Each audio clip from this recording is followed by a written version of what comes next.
There's an Instagram post where you said the bigger the hole in your heart, the bigger the stuff required to fill it. I would say that I think time dulls the sting of pain. I don't think the pain changes when we look back on it until we understand it. For me, defining what the objective was for quote therapy or self-work or whatever, simply as I seek to understand. And I think it becomes far less intimidating to go explore some of these things if you're like, I'm not here to change anything. Like you're telling yourself, right? You're like, I just want to understand it, right? And so for me, the conclusion that I've made, and candidly, this is also just the story that I might just be telling myself, so hey, who knows? But the story that I tell myself, at least, is that I had these massive insecurities about my father's approval, right? So that was the thing that was withheld from me, my childhood, adulthood. I mean, and for context, my father called me and he pretty much said all the things that I'd done up to every decision that I had made was not a good decision after I decided to veer off the path of the job, right?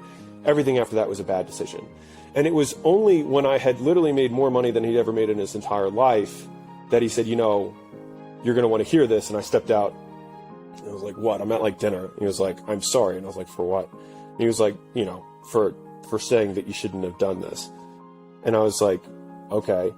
And he was like, no, I think it was, he's like, but for the record, he's like, if it had been 30 years ago when I was coming up, I would have been right. And I remember thinking to myself, one, if I cared about your opinion, I wouldn't have done it.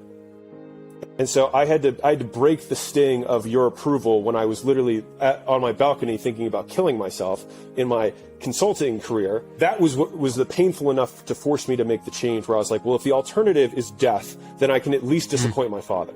That was really what it had to come to. Like, it sounds ridiculous, but that is what I had to. And that's why you probably often hear me measure a lot of decisions against death, because it helps me gain perspective on what is important. And so for me, I was like, well, I'm guaranteed to be miserable forever. And if I'm going to be miserable forever doing this, then I might as well die. And if death is what this is, then I might as well choose this and live with the disapproval. And so I explained that. And the piece that I think I delivered that I think stung, but I think the audience might appreciate, was like, I was like, you know that moment, I was talking to my dad, I was like, you know that moment when people get on stage and like, I just want to thank my mom and my dad for always being there and always being supportive of me. I was like, I'm not going to say that. I was like, because you weren't. And so you can probably hear in my voice, like I still have the anger that's there. But what I had to realize was, what I had done up to that point and up until maybe a couple years ago was I wanted to beat my father so badly at his game that it would be that he could not claim that I had not won. And so every aspect of my life has been built to be impenetrable. And so it's like, I don't want to just be in shape. I want to be so jacked that no one says that I am not in shape. I don't want my wife to be just a girl. I want her to be incredibly hot, incredibly cool, and fucking good at business and making money, right? I can't just make money or have a living or just be in the top 1%. Like, I want so much money. And the real reason is because I just want everyone to leave me alone and not hurt me, right? And that's how I built my defenses up.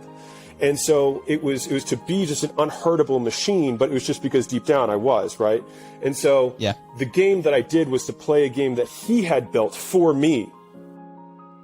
And so now the question that I had to ask myself was, what game do I want to play?